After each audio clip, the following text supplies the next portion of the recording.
The rookie class that we're seeing this season is one of the greatest in recent memory. There are plenty of rookies that are playing great basketball that look like they're bound to be NBA stars. So many rookies are playing big roles on their teams and are exceeding expectations. And today, we're going to rank the 10 best of the rookie class. I'm NateTheHooper, and let's get right into it. The number 10 spot goes to De'Aaron Fox. He's played 29 games for the Kings and started in 16 of them. And although he's just a rookie, he's one of the fastest players in the entire league. His percentages are low and he is struggling with his jump shot, but despite that, he's still averaging nearly 10 points per game. Fox has only scored over 15 points 3 times so far, and he remains inconsistent from night to night. He's shown flashes of becoming a solid point guard in the NBA, but he still has a long way to go. At number 9, we have Bogdan Bogdanovic. The 6'6" Serbian sniper is averaging 10 points a game on very good shooting splits. And he's doing this while coming off the bench in most of his games for the Kings. Let's also not forget that he had a game winner against the Golden State Warriors on November 27th. Bogdanovic is averaging 1.3 threes per game, and he's managed to keep his percentage from 3 up while doing so. He's a very one-dimensional player though. He doesn't do much outside of scoring, but he does it so efficiently for a rookie that it earned him the number 9 spot on this list. Next on the list, we have the most polarizing rookie of them all. Number 8 goes to Lonzo Ball. Because of the hype around him, he is heavily scrutinized by the media. But despite the hate he gets, he is still playing pretty good basketball. Lonzo is averaging 10 points, 7 rebounds, 7 assists, and a steal and a half. The only other rookie to average that stat line or better is Magic Johnson. He's already had 2 triple-doubles on the season and became the youngest player to ever record a triple-double. He is still shooting awful from the floor, and the Lakers aren't winning many games, but for a rookie, he's doing just fine. The number 7 spot goes to Dennis Smith Jr. He's putting up 13 points a night for the Mavericks while also averaging 4 rebounds and 4 assists. Like Lonzo Ball, his shooting percentages are also pretty low, but they are definitely more manageable. Dennis Smith has scored over 20 points 5 times and has started every game he's played so far.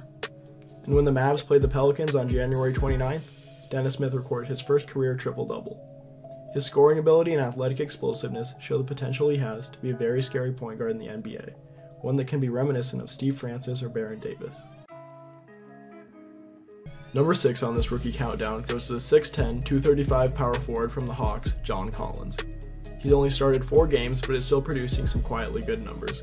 He's averaging 11.5 points, 7 rebounds, and a block while shooting 62% from the floor. The biggest knock on his game is that he doesn't space the floor at all, and that can be a problem for a power forward in today's NBA. He's only shot 2 threes all year and he's missed them both. John Collins' bread and butter is finishing at the rim and putting back shots off offensive rebounds. If he develops a consistent jump shot, he'll cause problems for defenses every time he steps on the court. At number 5, we have Lauri Markkanen. Analysts projected him to be a project and take a few years to develop, but he has arrived sooner than expected. The Mirotic Portis incident really jump-started Markkanen's career. The Bulls really had no other option but to throw the rookie right into the starting lineup. He's now averaging 14 points and 7.5 rebounds for the Bulls and started every game he's played in. He's hitting 2 threes a game, although on a mediocre percentage. And Markkanen is very adept at the free throw line for a 7-footer as he shoots 82%. He scored a career-high 32 the other night, and he looks like he can be a viable stretch 4 option for the Bulls' long-term plans. Donovan Mitchell comes in at number 4 on this list. He's exceeded expectations and is balling out for the Utah Jazz. The way he plays on the court, you'd think he's been in the NBA for 4 or 5 seasons.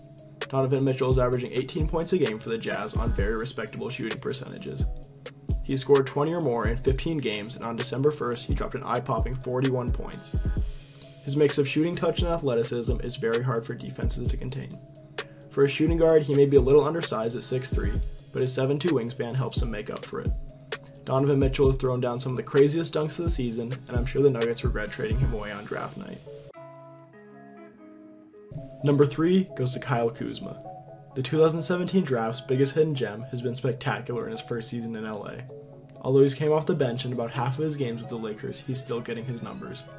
Kuzma is playing 32 minutes a game and averaging 18 points and 7 rebounds. He wasn't necessarily a great 3-point shooter in college, but he's evolved into a long-range marksman. He's making 2 3-balls a game on nearly 40% from deep. And his field goal percentage is at 48%, a great mark for a rookie. Kyle Kuzma already has a variety of ways to score, and he's been putting it on full display. He's had 13 games of 20 or more, and he dropped 38 points against the Rockets. The sky is the limit for Kuzma, and he's making every team that passed on him regret it.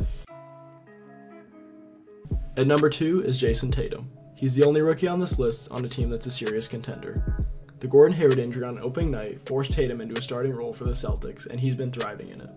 He's averaging 14 points, 5.5 rebounds, and shooting a ridiculous 47% from 3.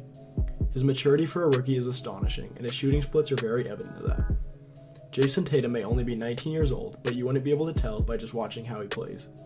He has an array of offensive weapons he uses against defenses, and the Celtics' success this season is in large part due to him. Although Kyle Kuzma and Donovan Mitchell surpassed Tatum in the scoring column, it's his contribution to winning that puts him ahead of them. Jason Tatum is making Danny Ainge look like a very smart man for drafting him. And the nomination for best rookie on this list goes to Ben Simmons. He's the only player on this list with a chance of making the All-Star game, and he's been a beast for Philadelphia this season. Simmons is averaging 17 points, 9 rebounds, 7.5 assists, and 2 steals a night. Even though his jumper is essentially non-existent, it doesn't affect the way he plays. His size, strength, and quickness allow him to overpower his opponents and get to the rim at will. He's already recorded 4 triple-doubles and 18 double-doubles in his rookie season. Simmons is absolutely massive for the point guard position and is a freak of an NBA player. He's listed at 6'10", 230, and him and Embiid make a very fearsome duo. Ben Simmons creates so many mismatches on the court, and in the near future, he will lead the Sixers to lots of success. He may have sat out his first year in the NBA, but it was well worth the wait. This rookie class has been amazing to watch and has given us some special players. It will be fun to see how their careers play out in the NBA and who will develop into stars. And if you enjoyed this video, make sure to subscribe to my channel for more NBA content.